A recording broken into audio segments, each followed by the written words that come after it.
Hey everybody, this is Goldfish here back doing another crafting explanation video. Just wanted to give a preset before they get started, just to let you guys know that the amount of work they put in to being able to provide the better suits, the better gear, the better weapons that people can buy on the vendor search or go directly to Gunship or Ragnall for those are immense. So it's very easy to look past what all gets put into it because you're just buying it, here nor there, whether it be from the vendor or whether it be from the vendor search or whatever. But these guys put a tremendous amount of effort, knowledge, and skill behind every single piece of equipment that they provide. So take a watch. Please watch the whole thing so you can get a better idea. And just keep in mind, these guys are masters of their craft, and they're doing it all for y'all. So hope you liked the video, and I will see you at the end. Thanks. All right. Hello, everybody. How is everyone? Everybody okay? Are you all okay? Hope so. No, I wasn't talking to you, Alexa. Right, so I'm Ragnall. For those who know me, you know what I do. For those who don't know me, I've been on the UOAlive server now for coming up a year. Prior to that, I played Ultima Online between early 2000s right up till about 2010, 2011. So I have a good amount of game knowledge. I wouldn't say I'm the most knowledgeable person in the world, but I understand how a lot of mechanics work. Since being on UOAlive, I have focused primarily on the crafting side of things. It's what I enjoy the most, and I have been able to create a little business out of it, I suppose you could say, on the server. I focus these days primarily on reforging suits, look suits, and other types of suits. Occasionally pieces of armor that people might need, that sort of stuff. I get all my runics now from Gunship because I am too lazy to do boards and I hate them. So I get all of them now from Gunship. So if anybody does need any bod rewards, whether that be any of the horned kits that we're going to use today, any of the types of runic hammers, I highly recommend Gunship. And Gunship has been gracious enough to sponsor today's video, today's session, with some horned kits. This is a mixture of ones that he has given, plus the ones that I already had and bought from Gunship, and the Powder of Fort as well. We got from Gunship as well. Alright, so what we're going to do today, we're going to craft a max luck mage suit. That's what we're going to do. These are suits that I get in high demand. It's usually one of the biggest suits that I sell. But I also wanted to touch on other things that you can do with the reforging tools. That's why I've brought Thora here as well. Thora's wearing a max luck suit that I've reforged for a Tamer Archer. So she has maxed out dexterity, maxed out stamina, maxed out luck. She's sitting around about 2.2k luck with 218 stamina, I believe she's got. Let me double check. Yeah, 218 stamina she's currently got. So, just to give you an idea of the sort of things that are possible from reforging, you can make not just mage suits, you can also make Dexa suits as well. There's also a chat in the events thing as well. Gunship's going to be there for any questions people have. It's going to try and help out there. And then if anybody has any questions as well, either drop a message, give us a shout, whatever you need to do. I'll try and answer what questions I can. So, when it comes to making any kind of armor with the reforging system, all has to be made out of basic materials. So that means if you're making metal armor, all needs to be made out of iron. If you're making anything leather, it needs to be made out of regular leather. You cannot use like horned leather or barbed leather or spined leather and then reforge it. Won't let you do that. You can only do it with exceptional either leather, armor, or regular wood as well. You know, it's going to be the standard base model, base material. Now, a couple of things that we need to be aware of when we are enhancing, which is something we're going to do later on down the line, we need to be aware of material properties and all that sort of stuff. I'm going to pop a link in the chat once I have it. Help if it was a bit more organized, but hey ho, here we are. This is what I use to understand the properties of each of the material in the game. This is something that's really helpful for not only building suits, but enhancing, reforging. It's good to know what each material does and what its properties are. So with a luck suit, with a max level luck suit, I should say, we are going to craft some leather pieces out of just regular leather. We're then going to reforge those in order to get 150 luck. We're then going to powder of thought those up so that they're at max durability. We're then going to imbue, and then finally we're going to enhance. Enhance we're going to do as the last step this time, but you can enhance it at any stage. I just like to do it at the end.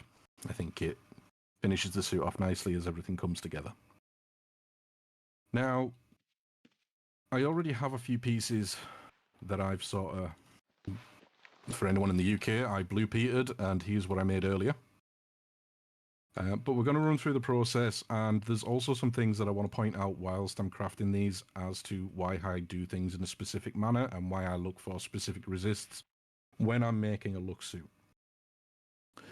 So let's just grab some regular leather and a sewing kit.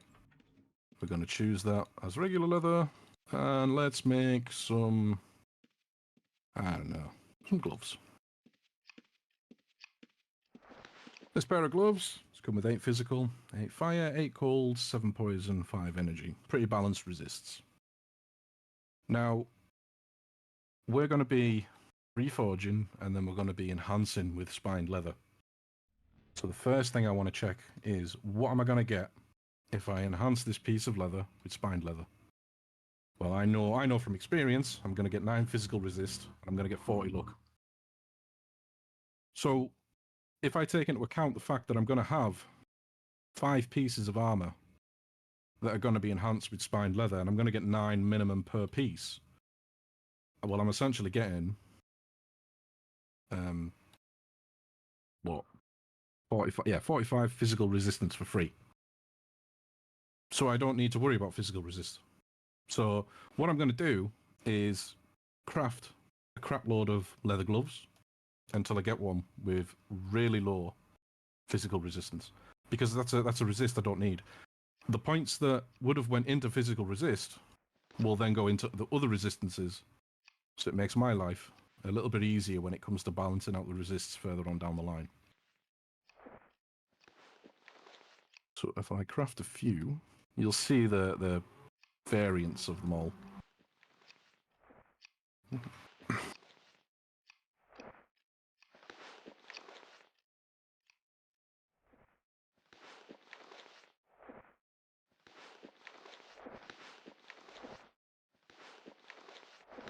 So there we go.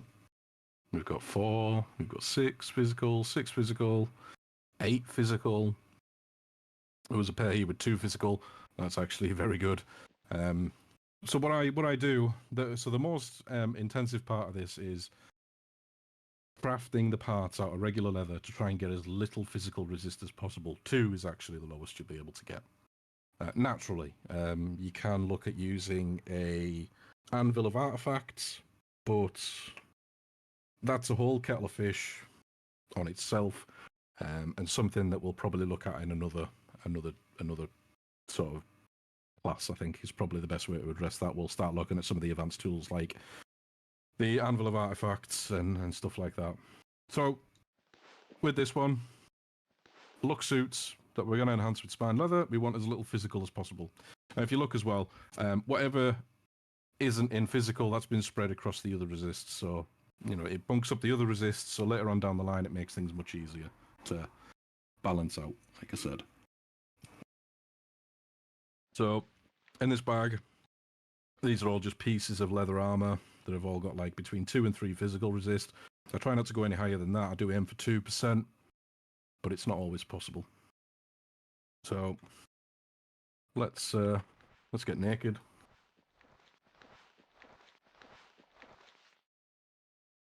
And let's just put on some pieces so we have an idea. Now, there's a piece missing. I'm only doing 5 pieces. Does anybody know why I'm only doing 5 pieces? And what piece is missing? Anybody have any ideas why?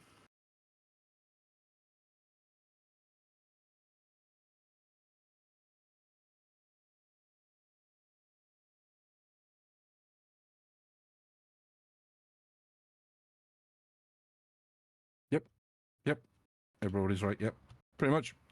Yeah. I'm going to use a Mempo Fortune. I actually don't have one, so I'm going to very quickly buy one. Right. There we go. Jekyll. Congratulations. Yeah.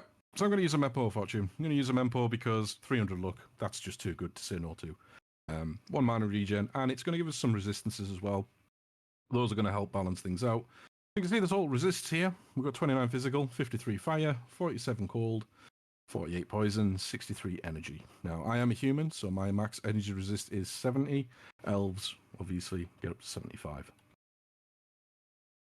So with that in mind, we could just start reforging. Let me just get shot of the leather, and we'll get rid of them gloves as well. Got runic tools here. Now, one thing about reforging, you are never going to get what you want straight away. If you do, congratulations, you're a lucky person. But it's going to take a few rerolls to do it. Now, also, another little trick, just in case anybody wasn't aware, you can combine your runic tools as well up to 100 charges. And that works with ones that you've partially used as well. So you don't have like 30 hammers lying around with 1 charge on them. You can combine them all together, provided they're the same type. Just in case anybody didn't know that. There's also another trick you can do with Power of Fort, but I'm not going to get into that right now. But you're able to stack your Power of Fort higher than 10. Alright. So what we need to be near a soul forge whenever reforging. And what we're going to do is we want Grand Artifice, Inspired Artifice, Exalted Artifice, and Sublime Artifice. We also want to pick Auspicious of Fortune. Those are going to be our prefix and suffix. This is going to take 5 charges off the tool. As you can see, each tool comes with 30 charges.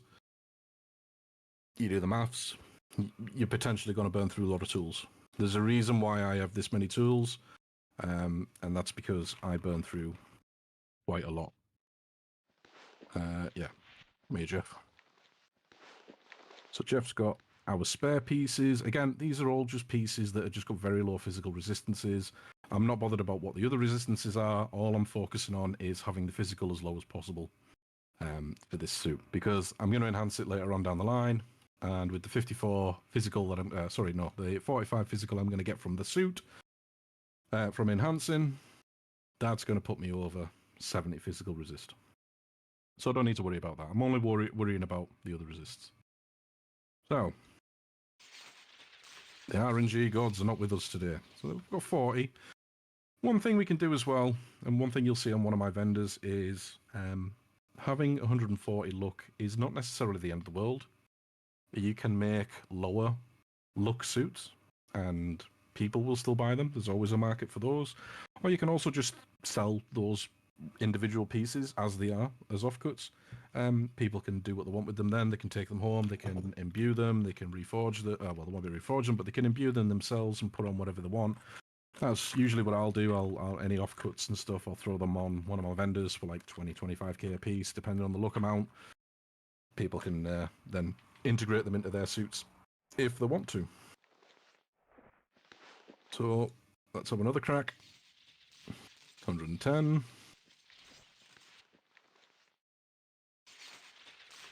150. Yay! We got a 150 piece. Let's have a go with this one. Oh, we got 150 again. And the arms, 130. And again, 110. 30. And before anyone asks, how am I using that tool without double clicking on it? I actually have my spacebar bound to use last item. So the last thing I double clicked on, my spacebar is bound to that key. So the Runic kit being the last thing that I double clicked, I press spacebar, opens the target indicator. I know that I'm using that Horned Runic kit. Little things like that can help speed up the crafting process. And later on when we do some imbuing as well, I have a load of hotkeys that I can show all around imbuing. Certainly helps speed things up a little bit. 140. 110. 140. Come on, Aaron Jesus. Yay, 150. These gloves, I would very much like to get 150 on these gloves because they're 2 physical resist. Today is not that day.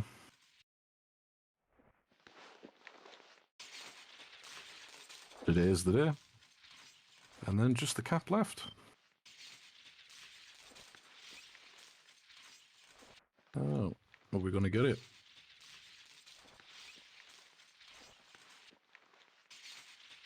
We are. So there we go. We just got a basic leather suit with each piece has got 150 luck on it now. So our total luck as we're sitting here, 1050 luck. All these little pieces here, you can see there's quite a few of them stacked up. Those I'll fire on my vendor for between 20 and 30k. The 140 luck ones I'll probably put up for 25-30. Other pieces you can sort of judge it. Or you can reuse them. I mean, when you enhance them, like a 140 piece, you enhance that with spined leather, that's going to go up by 40. Still going to be 180. Might not be the absolute max, but it's still a good piece. Do you know what I mean? So, ended up not using as many runics as I thought, actually. So, next step. Can anyone remember what the next step's going to be? What should we do next?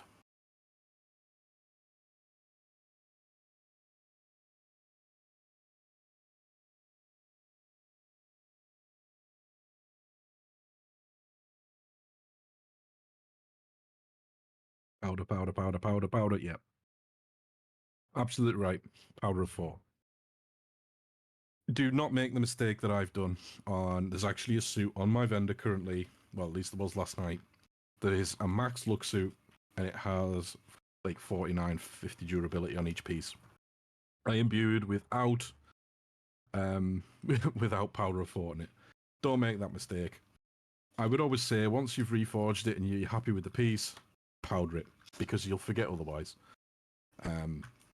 If you're planning on selling the suit, if you don't powder it, the price you're going to be able to ask for it is going to be significantly less. So, powder, powder, powder, powder, powder. Gunship does an extremely helpful service with a keg system, very much like a propane tank system. You can come back to Gunship, get it refilled at a discounted price. I do recommend it. What do you usually powder? The sold stuff to max. With a suit like this one, Arbiter, I will max it to 255. It totally depends on the price range that I personally sell my stuff at. I have, in my head, I have like 3 levels that I do stuff. The majority of the stuff that you'll see on my vendors won't be powder of 40 unless it's a very specific suit.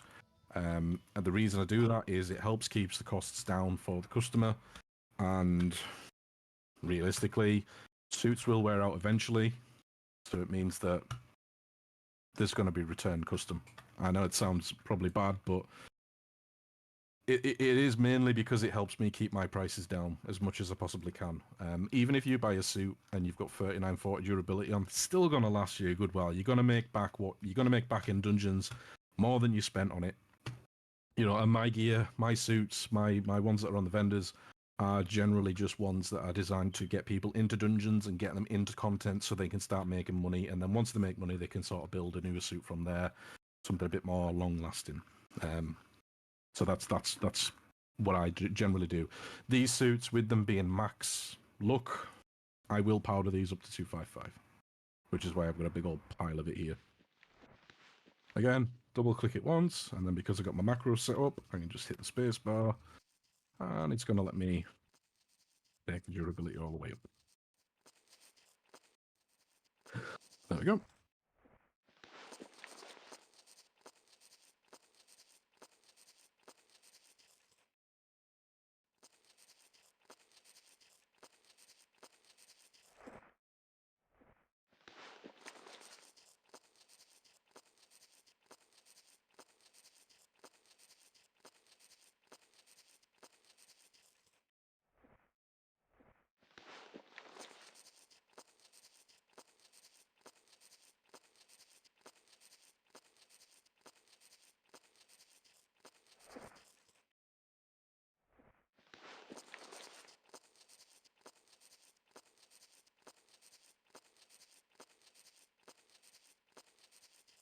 Right, so that's the suit all powered up.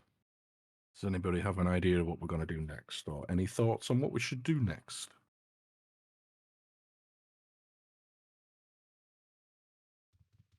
So, yeah, I do believe you do need auspicious twice in order to get max luck, but I do it because I use it twice because it's just faster to get it for me. And often I'm working to time skills for customers, so I do it with the option selected twice. If you're using a spined kit, you can totally get 150 luck on a spined kit, but you will need to select it twice on a spined kit. I don't believe you can use. You can pick the suffix fortune on barbed kits, but Gunship, are you able to confirm that or not? Unfortunately, with the barbed kits, you are not able to select auspicious of fortune. From my experience, horned leather runic kits are going to be your go-to for luck suits. Barbed leather runic kits are going to be your go-to for combat suits. There's a difference there between combat suits and luck suits. Don't get it wrong. There's a difference. Go for combat, for maximum performance for combat, you go with the barbed. For maximum luck suits, when you're making stuff like we're making today, you want to go the horned leather kits. You cannot select luck on a barbed runic kit. Well, there you go.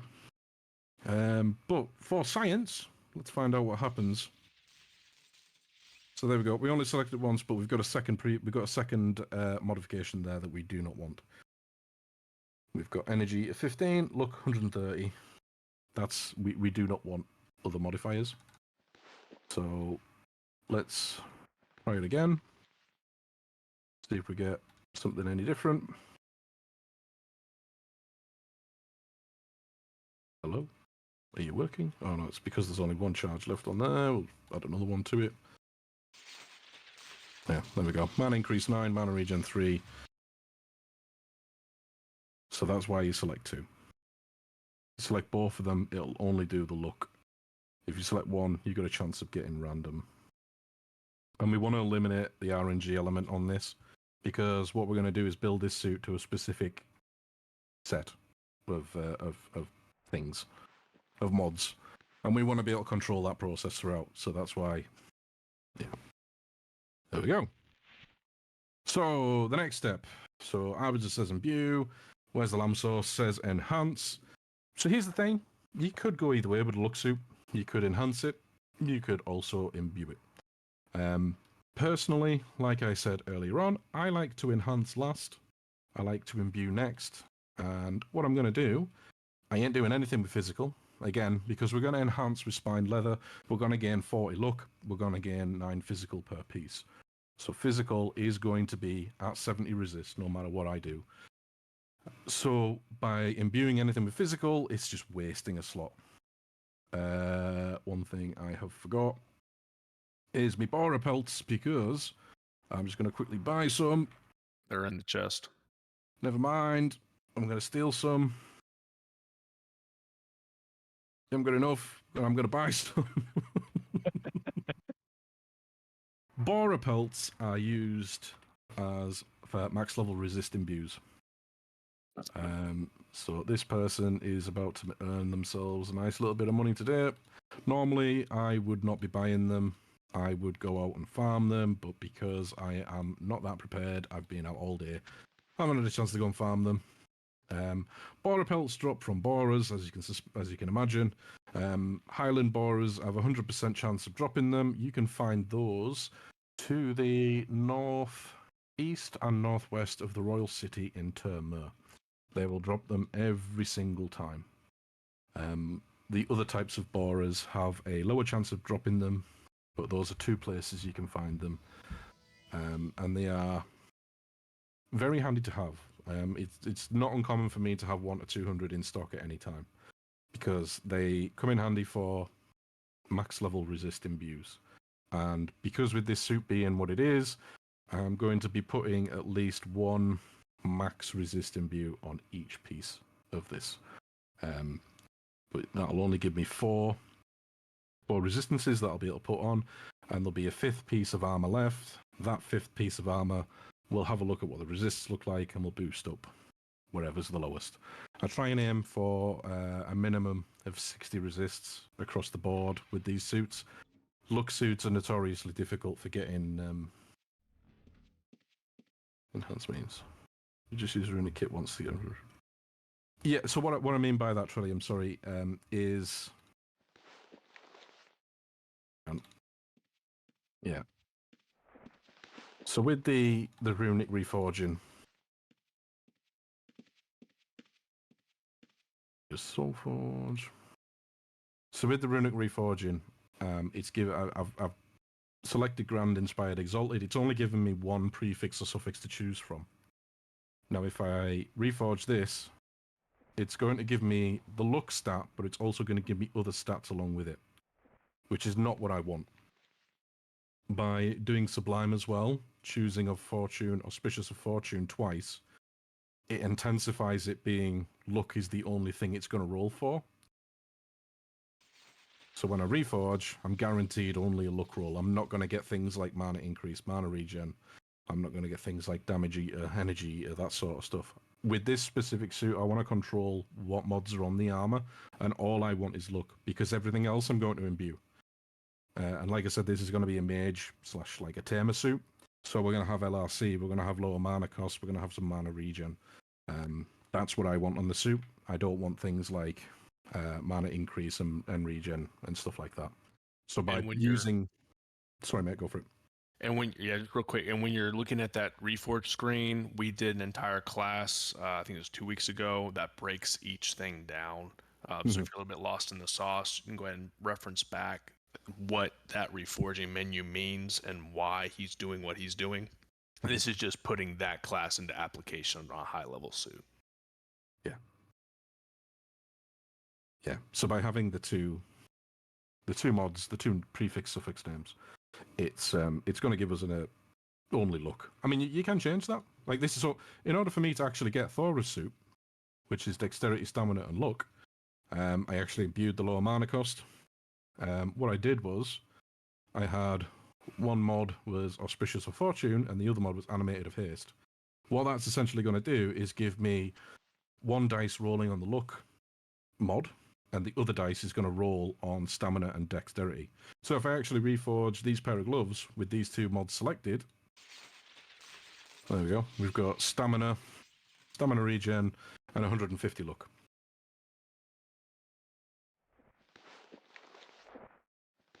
And if we do it again, let's see if we can get something half decent. Stamina increase 840 luck. There is an argument to be said that you could roll with, instead of going with Animated of Haste, you could go with Sorcery. Or you could go with, you could go with Sorcery, and you've got a chance of rolling on different types of LRC, LMC, mana increase, mana regen. So again, 3 intelligence, 120 luck. So if you wanted to go down that road and that side of things, you could do it. But because, again, there's an element of RNG and sort of randomness that I want to avoid with this suit, I'm not going to do that. But if you wanted to experiment with that and potentially make something that is, relatively quite powerful, more powerful than what you could imbue, then, there's the potential to do that. It took me maybe, I don't know, 20 horned kits in order to make Thora's suit the way I wanted it. And even then I messed up on the gloves because I didn't powder the first pair of gloves, so I had to remake those. So yeah, there is, you can go down that road as well. And again, like I say, if you want to make a Dex variant of it, that's one way you can do it, is by getting, by choosing one of Fortune prefix, and then either of Haste. You can do Vitality for Strength and HP. You can do Sorcery for Mage. Just whatever you want to do, really. So let me get rid of these. Clear out the old inventory. Right, let's do some imbuing. Where's Jeff? I already have them. So we're going to be doing resistance imbues. Going to need some magical residue for that. We've picked up some borer pelts because we're going to do max level imbues. We're going to be focused on fire resist, cold resist, poison resist, and energy resist. Going to sound like a broken record, but I am not bothered about physical resist because that is covered through the enhancement system. We don't need to focus on that right now. So what I'm going to be looking for on the armor, I'm going to be looking for each piece individually. I'm going to look at what resist is the lowest on each piece individually. So here we are. The leather cap, and lowest resist on there is energy. So I could put an energy imbue on there, go up to a maximum of 18. So that's going to give me plus 12. That would take us right up to 70 resist. Personally, I would be happy with that. So let's do that. I'm going to go imbue in. Have I got my macros on? I do. Go imbue in. We'll go with that. We're going to go resists. And we're going to go energy resist. Now, this number here is what that number is going to be on that piece of resist. So if I just pressed imbue now, that's going to set the resistance of the energy resist to 4%. I want it at 18, because at 18, that's going to give me plus 12, which means when I'm wearing the cap, when I get the imbue, there we go, I'm now at 70 energy resist. So that means I know I've now got two resists at 70, because I know physical's going to be at 70 when we enhance. I'm just going to rinse and repeat that on the other pieces of armor. I'm going to look around, see what's got the lowest resistances on it. I can see the arms there. 6% cold resist. Energy resist I don't need to worry about. Physical resist I don't need to worry about. So let's fire some cold resist on here. Again, I'm going to go with the max level imbue. That's going to give me plus 12. So that means we're going to end up with 60 cold resist. Fabulous. Let's see what we got. We got fire resist is 3% on the legs. So sure, why not? Fire resist, I can go up to a maximum of 19. Fire with leather, for some reason, lets you go up to 19%. So that's going to give me plus 13, which means we're going to end up at 66 fire resist. Fabulous. Finally, poison. So we've got the gloves and we've got the tunic left. Tunic's the lower out of the two. It's only 1%, but every percent matters. So let's go.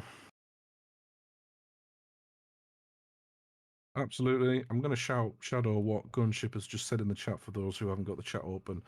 Collecting these imbuing ingredients is not difficult. You can save yourself a lot of money by collecting them yourselves.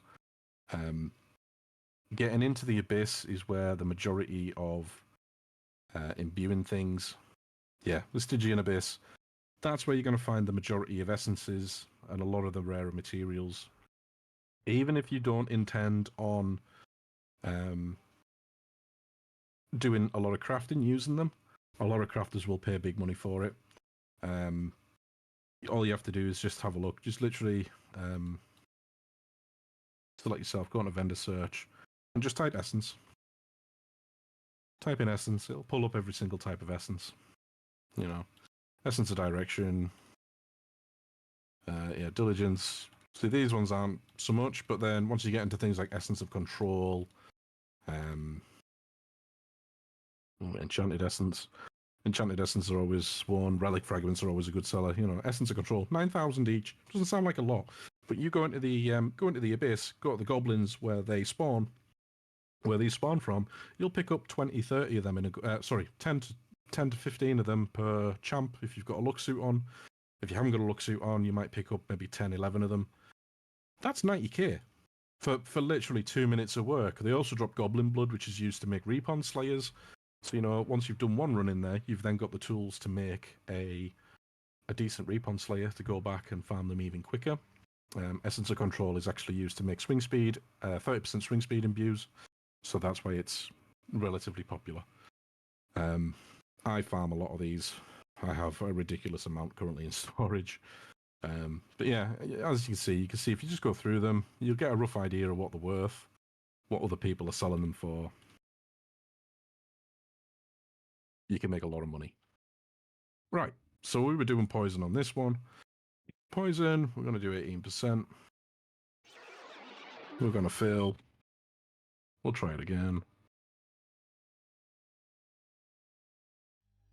There we go. So that's how, this is how our resists are looking. 29 physical, 66 fire, 60 cold, 63 poison, 70 energy. We've got pretty good resists going here. Cold is the lowest, because I have one piece of armor left that I can imbue. Cold being the lowest.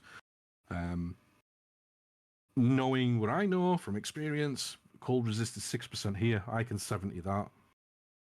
So we will just go ahead and do that. I actually don't need to use these Borer pelts because we're going to go with 16 cold, which will give us an extra 10. That's going to give us 70 cold. And 16 is the lowest you need in order to not have to use any extra imbue ingredients. Also, if you're imbuing resists and stuff, you can actually, once you've targeted the piece of armor, you can actually put it back on your paper doll, press imbue. The resists will still apply. If you try and re-imbue it, it'll say no. Well, there we go. We've got all the resists done. We've got one imbue on each piece of armor for all the resists. I'm not going to do any more on the resists, just because I need to make space for lower regen cost. I need to make space for lower mana cost. And there's also going to be some space for some mana regen. Does anybody have any questions up at this point? Because I know we've kind of ran through this pretty quick. So I just want to make sure everybody's following along properly. Nobody's a little bit lost.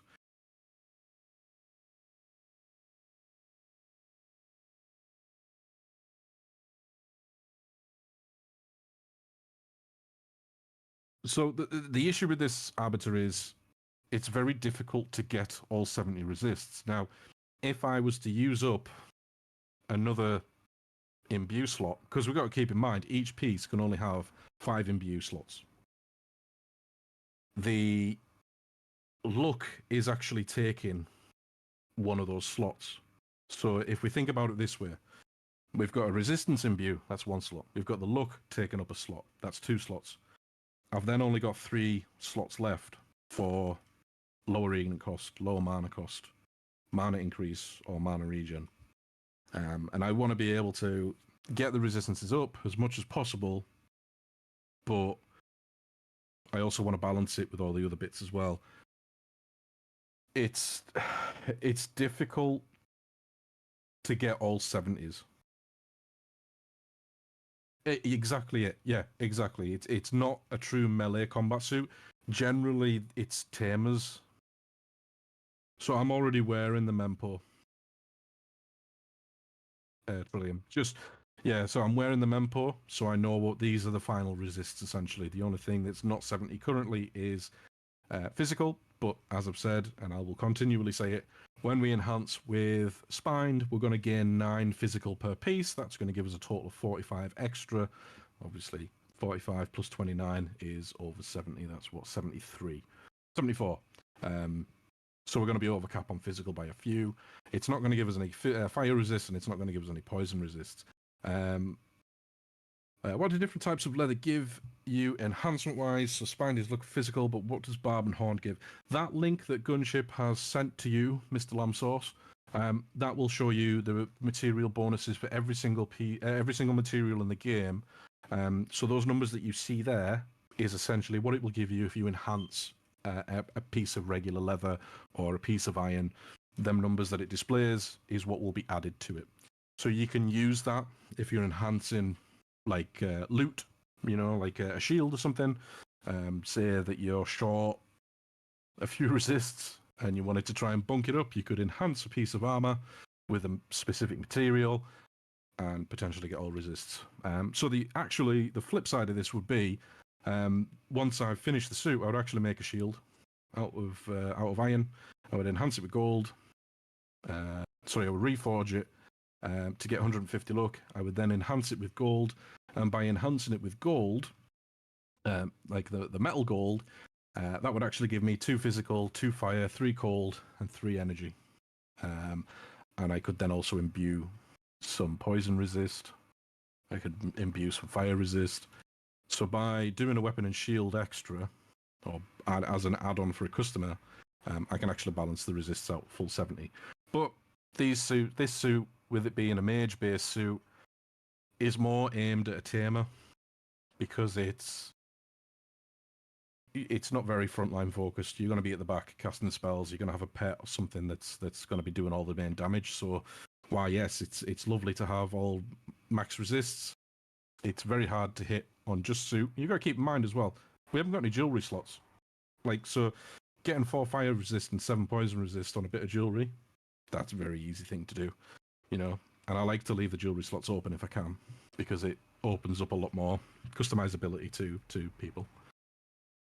But yeah, I've waffled. So can anyone tell me what the next step's going to be? We've done the resists. We've got the look. What should we do now?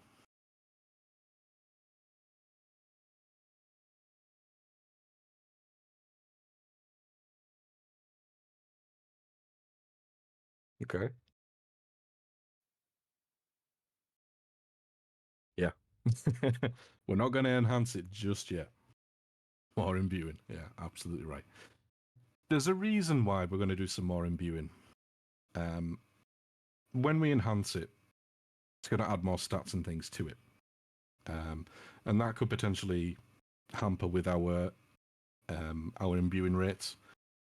We want to try and preserve as much resources as possible. We don't want to waste materials if we don't have to. So by enhancing it last, we're adding those extra stats at the end. It's not going to tamper with our imbuing chance. We want to try and make sure that our imbues go through. It's already going to be a difficult imbue. You saw when we were trying to imbue the resists, some of them failed. It's just going to get progressively worse for success chance because we're adding more and more stuff, more and more weights being taken up by the imbues and by the stats that are on there. So it's not going to be easy. Sorry, bear with me 2 seconds. All right, it's just my missus sending me memes. Right. And just to caveat on what he's saying, with enhancing luck suits, if you remember from the first video, that's different than the normal combat suit. So remember how in the first video we talked about, forging, reforging, you got your enhancing, powdering, and imbuing.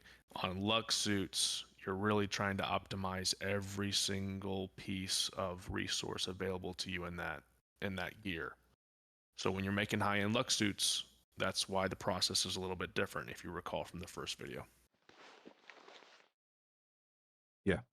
And I'm also making sure that because I have a lot of experience with doing all kinds of different suits, I've figured out ways of creating suits that saves as many resources as possible. So in the UK, where I'm from the north of England, and there's a a stereotype that we're all tight-fisted and we don't like spending money.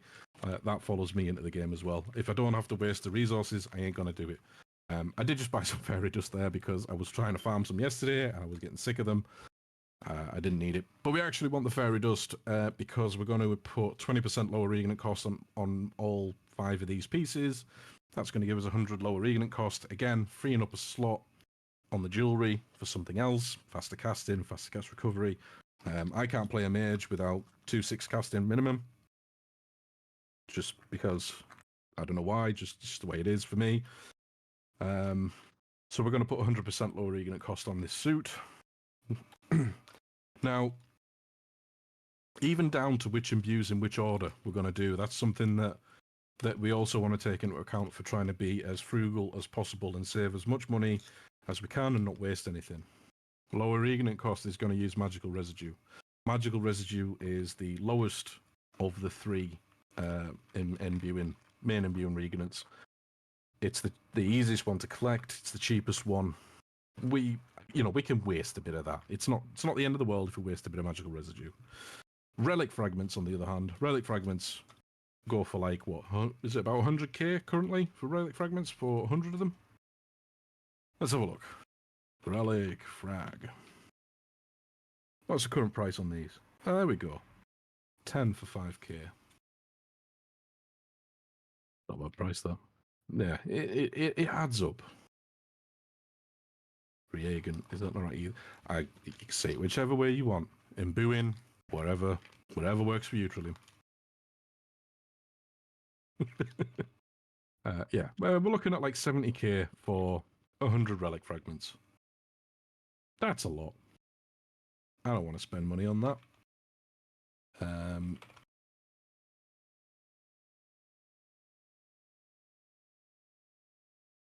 There's a pronunciation war going on. Actually, I am English, so I think how I say it should be the correct way.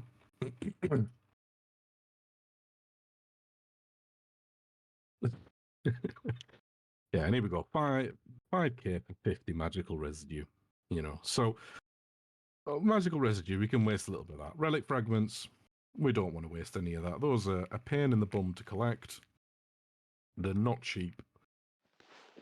So what I tend to do is, in the order of how I imbue things, whatever uses relic fragments, I'll imbue that first. It's given me the most highest success rate.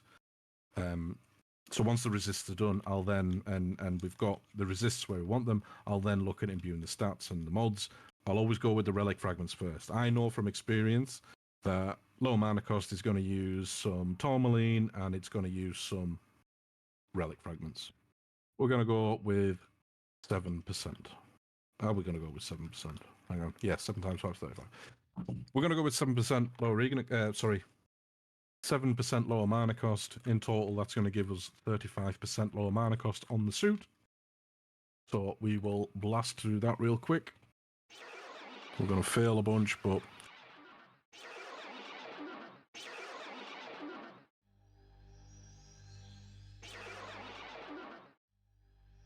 Now, again, like I said, I have got macros set up for imbuing, which speeds up the imbuing process for me. And now, if anybody wants to know how to do that, it's very, very simple. I use Razor Enhanced, and let me just change the way when I'm sharing. Share my entire screen. Screen 1, go live. All right. So here's what my Razor scripts look like. You can see I've got 7 lower mana cost, 17 lower regen cost, 7 mana increase, 1 mana regen, imbue next. All of this. These are all done to make imbuing easier. And the way I do that is, say I want to do 5 mana increase, I will target the piece of armor. I'll have it on this screen. I will close that. Create a new script in Python, and I will record myself literally pressing on the buttons. And depending on whether or not you want it to imbue or not, You press the imbue button. Once that's all recorded, when I find the right window, once it's all recorded, stop record, file, save as, and then you just set your hotkey to it.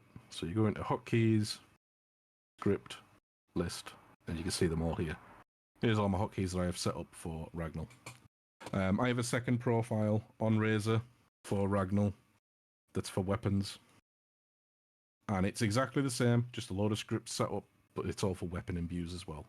So when I press number pad 5, for example, well, first of all, I'll need to press imbue next, which is actually one of the side buttons on my mouse. All that does is literally presses the imbue item button. So when I double click there, press the side of the mouse, targets it for me. And then I can like press number pad 8, that's 17 lower regen at cost. So as soon as I press that, it'll put 17 lower regen at cost on that piece of armor for me. But I want to put 20% on. But before I do that, we're actually going to put mana regen. We're going to put 1 mana regen on each piece. These use Enchanted Essence. Like I said before, Enchanted Essence. So we've got Relic Fragments, we've got Enchanted Essence, and we've got Magical Residue. Enchanted Essence is like the middle resist. The middle material, reagent, regenerant, whatever you want to call it. I like to use them in order. Relic Fragments first, Enchanted Essence second, Magical Residue last. In that order. If anybody has any more questions about the scripts and the... Yeah. So exactly, yeah. I sometimes still get confused with what button does what. I have so many hotkeys set up for crafting that sometimes I'll imbue stamina increase instead of mana increase. And then I have to... in fact, yesterday I did that with a Sampire suit. I had to scrap the whole suit and start again because I'd put the wrong stats in the wrong places. I even have things like fire resist set up because it's part of one of the suits that I make. I have them all hotkeyed. Sometimes I forget as well. Yeah, so we're gonna do mana regen next. We're just gonna put 1 on. If we put 2 on, we're gonna need Seeds of Renewal, and we're also not gonna have enough room for 20 mana, 20 lower reagent cost. So we can only go with 1. I know this from experience from making these suits. That's the maximum we can put on there. So let's go for it. So we got that one first time. Holy heck. Mana regen. That hotkey doesn't want to work, so let's just redo it. Nope, no, I need to go into scripting. 1 mana regen. Record. So we want to do that. That's actually going to have put stuff on. Get rid of that. Right. Stats. Mana regeneration.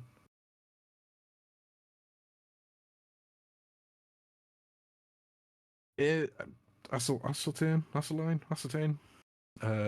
Yes, there is. There's a couple of ways that you can increase your chances of success with imbuing.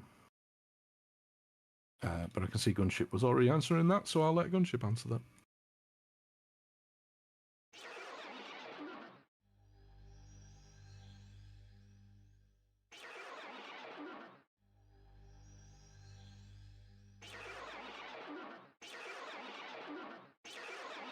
That is one way, being a gargoyle.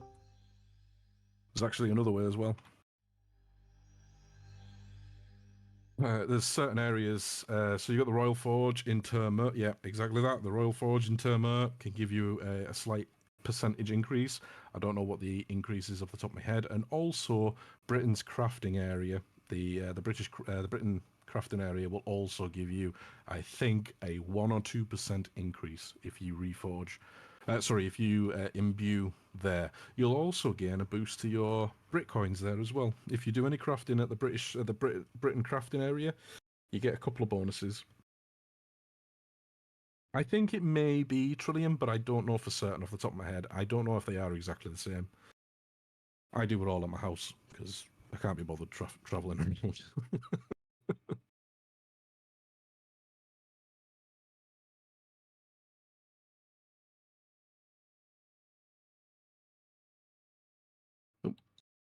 Need to make sure I've got.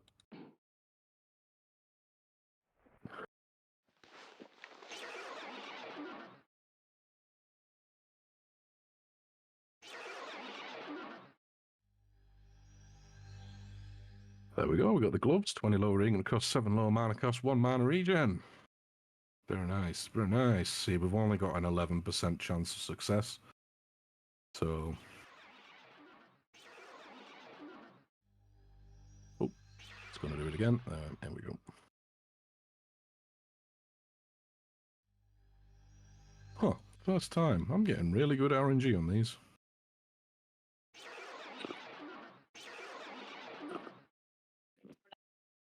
Oh shit. And I got 25 out of 60. Fuck.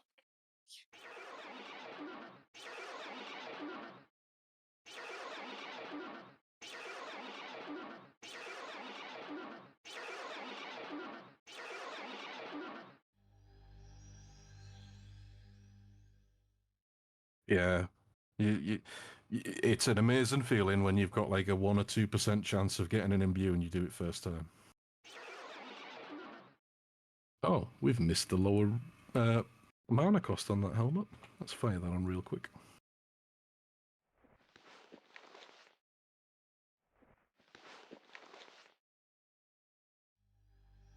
There we go. Hi, Crash. How are you, mate?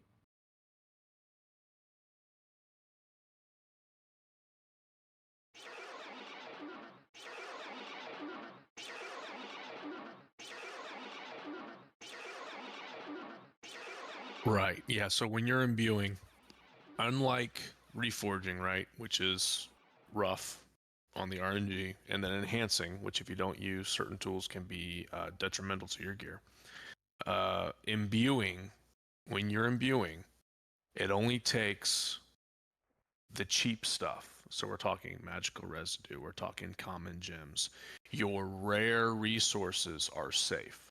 So usually when we get to the imbuing process, it's just a matter of time, not so much a matter of, oh my God, what did I just lose?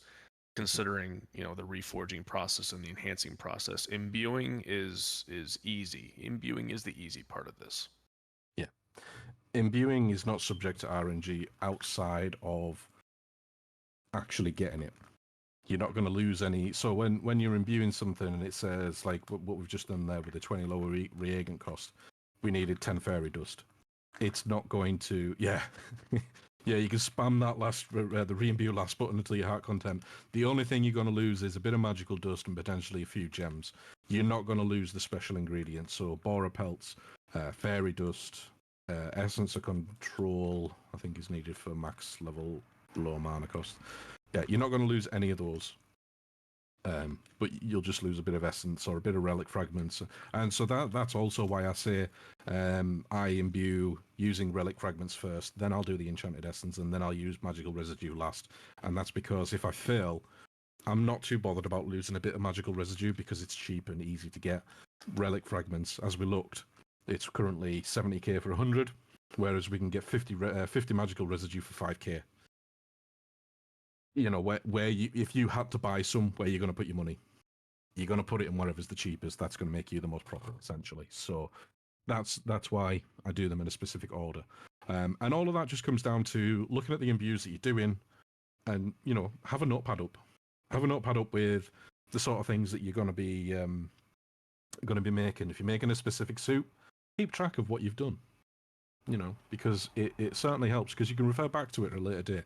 I actually have a notepad with every single one of my suits that I make. I have them all laid out, what material I'm using, what type of, whether it's going to be a studded suit, a plate suit, a leather suit. I have all of that laid out, all the resistances laid out, what material costs it's going to be, and what I sell them for. Which is actually really organised in me. I'm not usually that organised. But yeah, let me just switch that back to that one.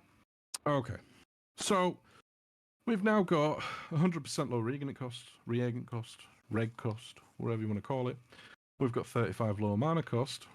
We also have, if you type my bracket, my stats, pull up this window, give you a bit more detail about what you've got. We also have 6 mana regen. We've got 5. We've got 1 in each piece, plus the Mempo Fortune also gives you 1. So we've got 6 mana regen. What are we going to do next? Anybody have an idea what we're going to do next? Anybody have a thought as to what we should do next?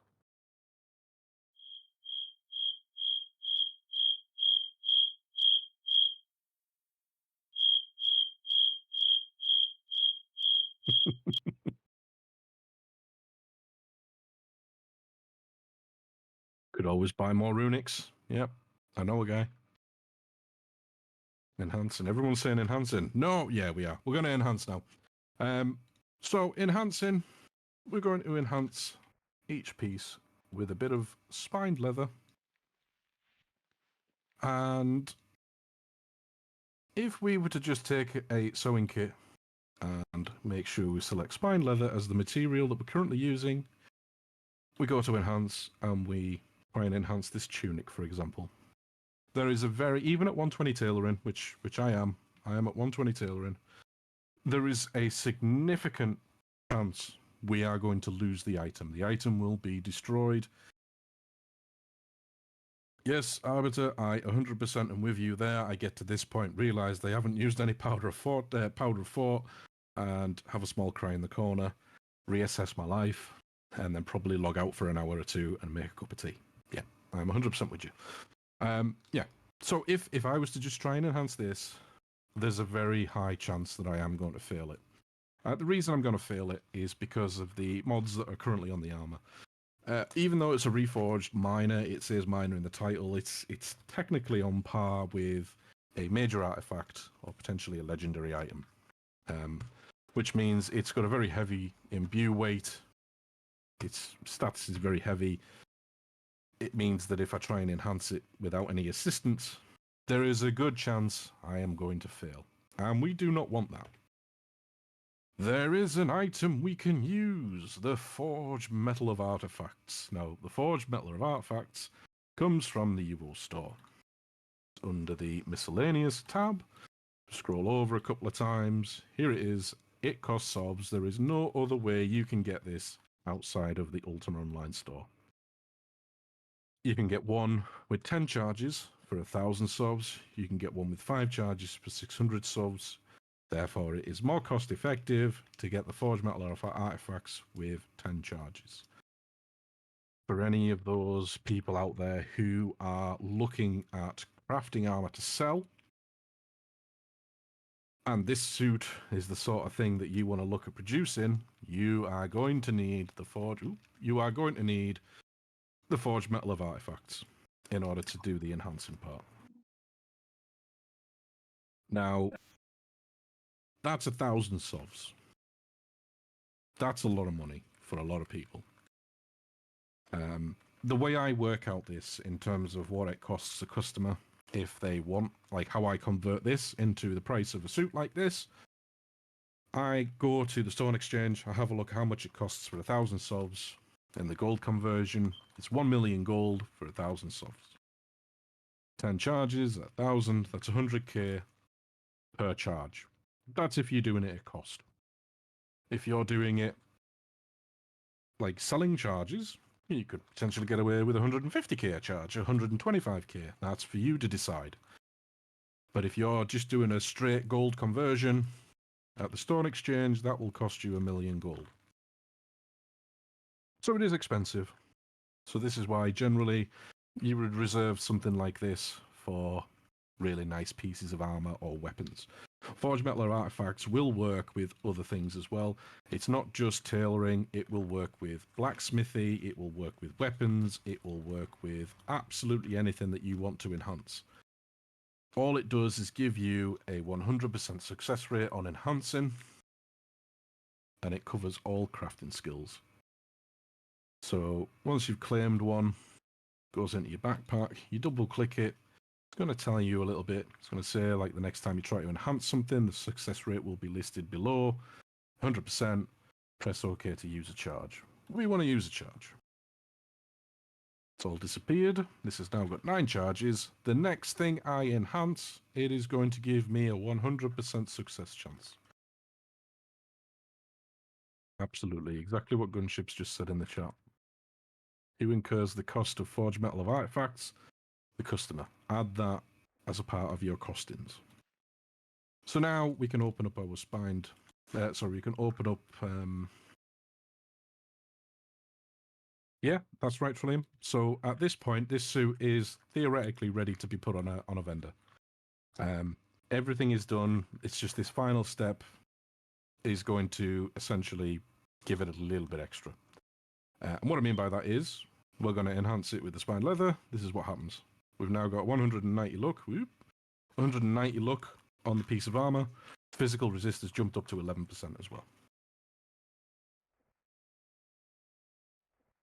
Going to do the same again. Make sure that we use the forged metal of artifacts. We're going to click OK. We're going to enhance the item. Runic, boom, 190 luck. The arms, again, forged metal artifacts. Okay. Enhance. Chom, 190 luck. The legs, again. Okay. Enhance item. Legs. And then finally the cap. Use a charge, enhance, boom, there now. There we have a max look suit. A bare bones max look suit. This is the starting point for somebody who wanted to build a max look suit. There's only one chess piece in the game that has higher luck, and that's the Armor of Fortune. If you get one in Doom, good luck to you. But that comes with 200 luck. Is it 200 luck? I think it's 200 luck. The Mempo of Fortune is best in slot when it comes to look for the neck piece. There's a pair of earrings that exist that can give you 100%. You've also got the LGBT ones, which give you 54, 55, something like that. Obviously, you've got the Pads of the Coup, which will give you 175. You've got the Robe of Eclipse, which will give you 95. You've got the Totem that will give you 150. Got the Luck Shoulders or Robe that will give you 140. Jewelry can give you up to 100, up to 400 if you go down the Clean Up Britannia points. Otherwise, you can get more. You can get some through other means as well. And that's essentially it. That's the suit built. 1,250 luck, 100% lower regen it cost. The resists are sitting at 70, 66, 70, 63, 70. We're above 60 on all fronts, so we've hit that criteria. We've got 35 lower mana cost. It's not at cap, 40% would be the cap, but 35 is still not bad. Keeping in mind we can fit jewelry on this, so we've got the potential to be able to up that through jewelry. It's not giving us any stats, but again, we're doing luck here. Anybody have any questions about where we're at now? Oh, there's Drogo. Farting away. Don't buy any pets off him. You can get the Mempo of Fortune by killing things in the Toklands, the Tokanu lands. It's just a random drop. It's like when you fight things in Virtue dungeons and you get things just drop in your backpack. Just kill stuff in the Tokana lands and you'll get a random drop. It's considered a minor artifact, so they will just randomly drop in your backpack.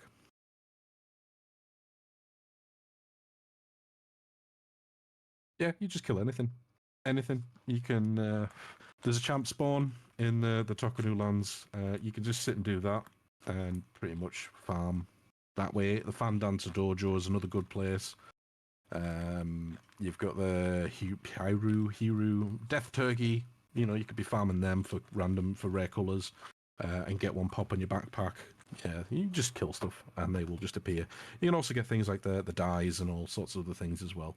But that's where you get the fortune, the Mempo fortune from.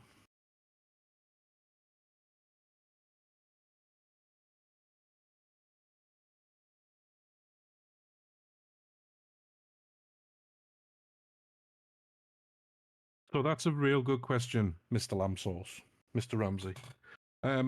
What's the benefit over crafting leather and enhancing with spined over just crafting with spined leather off the bat? That is a very good question. Why have we crafted it with regular leather and not just use spined leather that's going to give us 40 luck? Well, we can't... So actually, we'll show you. I'll show you why. So let's say I want to make something. We're going to make a pair of gloves. So there we go. It's come with 15 physical resist. It's got 40 luck. Let's reforge it.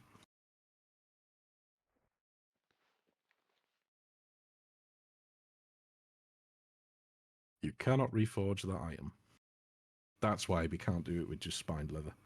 And that's why you have to enhance it later on. Yeah, there you go. That's exactly why. We can't... So if it's not made out of regular leather, or regular iron, or regular wood, you can't actually reforge it because it's already got the properties of another material. So you can't reforge that. You would have to just make it out of standard leather, out of standard iron or standard wood. Then you can reforge it and enhance it later on down the line. Yeah, that's why. Good question, though. That catches out a lot of people when they first start looking into reforging. They will start making things out of barbed and horned and spined, and then try and reforge it, only to make that mistake that you can't actually reforge it. There is a caveat to that, however, in that if I'm not standing next to the soul forge, I can actually use the Runic kit as a regular kit. And for those of you who did any kind of crafting back in the day, this is actually how you used to make reforged pieces back in the day. I've just used the charge of that spined leather kit, that horned kit, to make some gloves. It didn't give me random stats. It should give me random stats. Why is it not giving me random stats? Oh, it's because they're in the backpack. There we go. This is how we used to do it back in the day. We used to get the kits, and we used to just sit and burn through them crafting pieces using the kits until the RNG gods aligned and we got the stuff that we wanted. That's how we used to do it before imbuing, before reforging. That's the way you used to do it. And it's still a viable option if you want to do that. Personally, I think doing it the way that we've done it today, we've got more control over what we have. And I think this is a better route if you're trying to get a specific thing. If you're a bit bored and you just want to see what happens, that is an option for you. We can imbue those gloves, right? Yes, you can still imbue these. Yep. Even though you've made them out of spine, you can still imbue them. In fact, I actually do have a suit. One of the lines that I do is a look suit based on spined leather. It has 780 look. Is the max look you can get because you can imbue and no, you can get more. You can still imbue an extra 100 luck on top of these gloves to go to 140, but because we can't reforge it, 140 luck is going to be the max we can get, but we need chaga mushrooms for that. And if you've got the patience to sit and pick up chaga mushrooms, so hang on, let me go through the chart.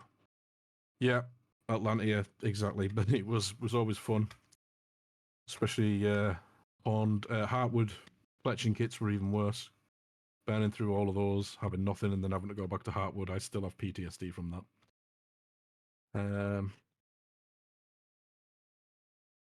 How did you do that again? So all I did, Trillium, was I've moved away from the Soul Forge because the Soul Forge is the catalyst to do reforging. So if I go and stand next to the Soul Forge, or within Soul Forge, within range of the Soul Forge, it'll bring me up the menu to do reforging. If I'm not close to it and I'm outside of its range, I double click on the kit, it will give me the regular crafting menu, and when I select to make something, it will sort of roll the dice on what stats it has. So I'm currently using this horned leather runic kit here. The material selected is spined leather. Let's make some leggings. There we go. It uses a charge of the runic kit, and it just randomizes the stuff we've got on there. So that's ended up with 23 physical resistance, 16 poison, and 1 mana regen, as well as the 40 luck. It is literally just like grabbing a handful of dice and just throwing them across the table as to what actually what stats and what mods you get on the armor when you do it this way. I mean, some people do. Like I say, many moons ago, that was the way you had to do it. There was no way of reforging and stuff like that. This was just how we had to do it back then. But you know how times have changed. We've now got reforging, we've got imbuing. We can essentially build exactly what we want from the scratch, and that's what we've done today. We've built this suit. Now, I mentioned there was going to be a giveaway at the end earlier on. For those who missed that, we are actually going to do a giveaway. This suit is going to be the prize. Who wants it? Put your hands up. Who wants it? Who wants it? What we're going to do, we will grab everyone's name. We'll fire them all into one of those spin the wheel things. And that way it makes it as fair as possible. And it's just a little thank you for everybody coming today. I know this session hasn't been as long as Gunship's session that we did the first time. Gunship session, it was an introduction to a lot of these systems and these mechanics. This is putting those mechanics into play and crafting a suit from the ground up for either one that you can use for your characters, or historically, this is a suit I used to sell for 2 mil. Just so everybody is aware. Thank you. I appreciate that, everybody. But yeah. And like I say, you got the resist. You can still add to this. You've got a weapon and a shield slot. You've got a ring and bracelet slot. You've got a talisman slot. You've got your boots still. You've got all the clothing stuff that you can add to it. It's a very bare bones suit, but it's one. Yep, robes, capes. You've got all that stuff you can add to it. These suits are always popular, and like I say, I used to sell them for 2 mil each. Still do, in fact. Hint, hint.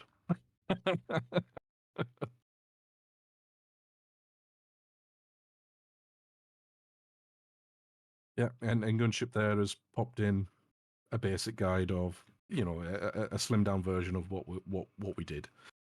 We craft the pieces out of the basic materials, so whether that is iron, wood, or leather. In leather, we want to go for as low physical as possible. It's very hard to say, Arbiter. Before I was quite unwell over Christmas, I would have maybe 2 or 3 of those on the go at one time. So I've sold a fair few of these kind of suits. If it's bare bones, what would I do to jazz this up? So as standard, what I do as a standard is there'll always be a robe of the Eclipse included and a pair of pads of the Coup. Those will be included as standard. The Mempo Fortune, if I have a client that wants one of these suits made, if they have a Mempo or Fortune, I'll generally knock off the market price of what those Mempos are on the overall cost of the suit. If they want the robe and the pads, they're there as well. Again, if they don't want those, then I'll knock off a little bit of money for those. I base the value of 2 mil as including the Mempo, the robe, and the boots, as well as the suit. And then if somebody wanted a weapon and a shield that were like spell channeling 190 luck, and then a little bit of resist on them to bunk up all the resist to 70, which is what my Tamer actually has. He has the exact suit like this, but with a weapon and a shield. It's an additional 300 to 400k, depending on what they want. Yeah.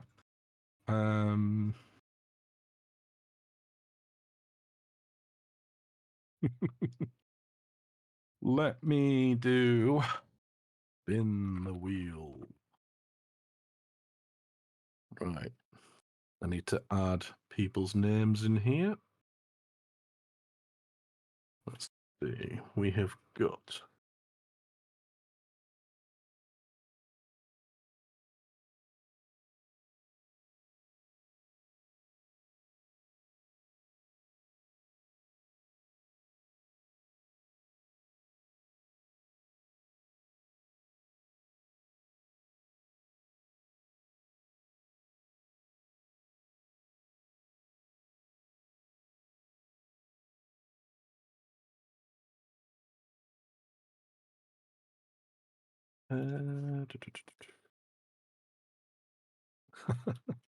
I appreciate it, guys. Thank you. If you're not wanting your name in there, you don't have to. This is just a little thank you for everybody coming to support everyone and you know, showing that people want to learn as well. It's nice to have people dropping in. And just remember, guys, like Gunship has a huge range of runics. I am at the point now where I just cannot be bothered doing the bod system, and it's, you know, and at one point I was so overwhelmed with having orders for these sort of suits that it was taking up so much time. It was delaying me getting them out to people who wanted them. So, you know, we're at Gunship's house. Have a look at his vendors before you go if you can. Massive shout out Gunship. He's the one who supplied the runics for today. He's obviously given us the space to be able to do it. My forge just isn't big enough to be able to have a bunch of people around and be able to have, you know, go through this and build it all. So, you know, if you can, show Gunship a bit of love. The guy works bloody hard making sure those vendors stay stocked. And it's no easy task doing all those bods, but anybody who's done them, you'll back me up. It's hard work. You know, and I also want to shout out his new power of thought system. That is awesome. Just like a propane tank in real life, you can refill it. You buy your tank, you take it back, you refill it. Awesome system. I fully am backing that up. I love it. Saves me so much effort. I can just give him a shout, drop the barrel off. I'll have a full barrel in a couple of days. Do you know what I mean? Highly recommended.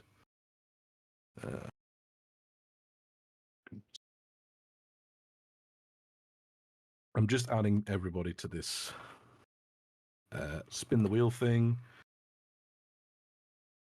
Bear with me 2 more minutes.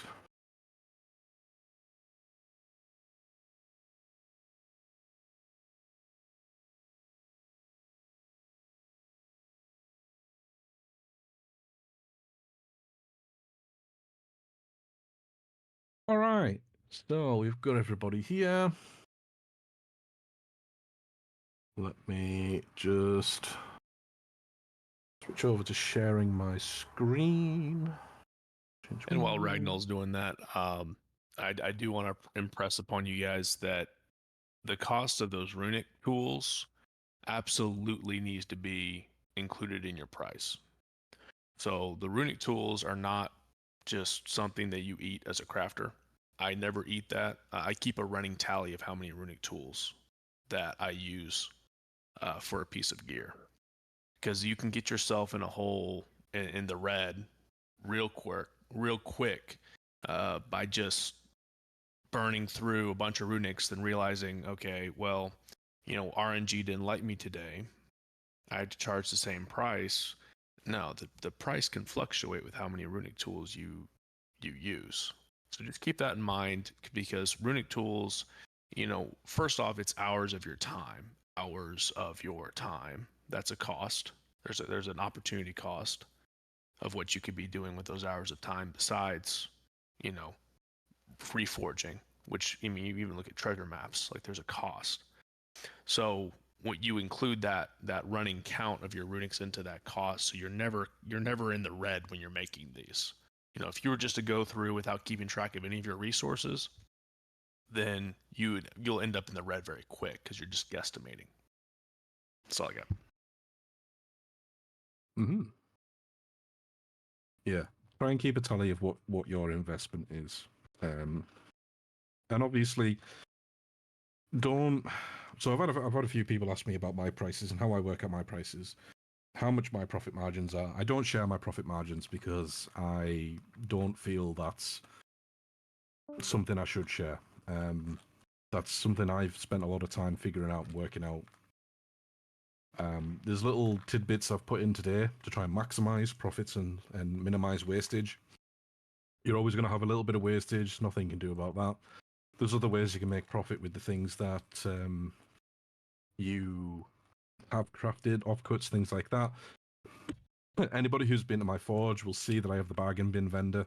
That's usually full of pieces that I have made, and those are offcuts that are available for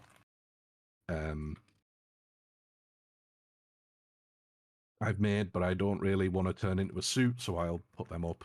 Most of those pieces can still yet be imbued. They can be, you know, modified still further. That's for people to do with as they want. But yeah, Arbiter is a bit right. Sometimes it can turn into a little bit of a spreadsheet game. That's not to everybody's taste, and that's totally respectable. I thoroughly enjoy the crafting side of Ultima Online. I thoroughly enjoy doing what I do within the game. The majority of my characters are built in order to farm resources to feed Ragnall and feed the Forge.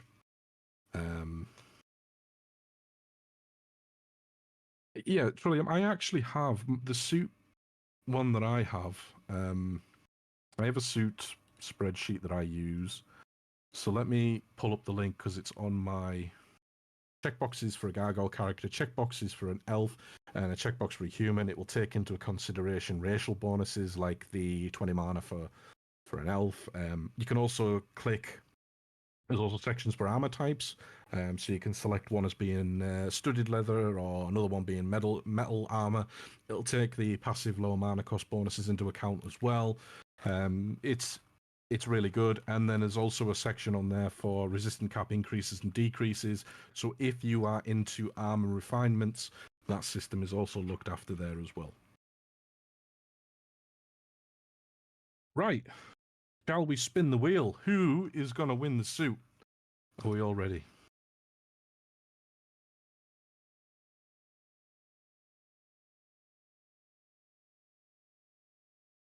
Absolutely, Albert.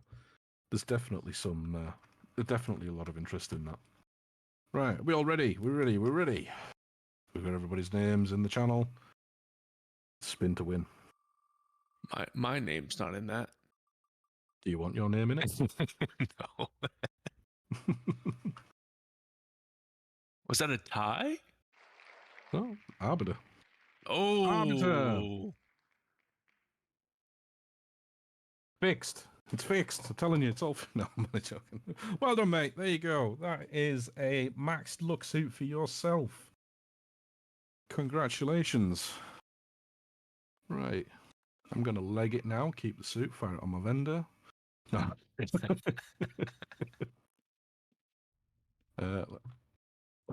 Stupid llamas.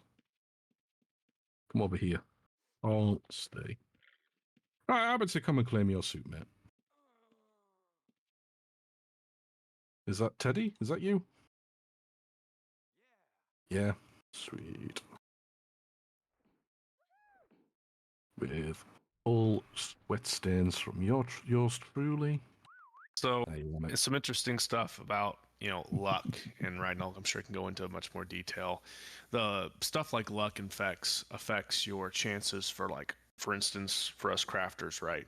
When you go to Heartwood and do those quests for Heartwood and try to get your recipes from Heartwood, luck actually influences your chances of getting those recipes. I'm sure Ragnar can go into a little bit more of why we're going through all this effort for luck suits.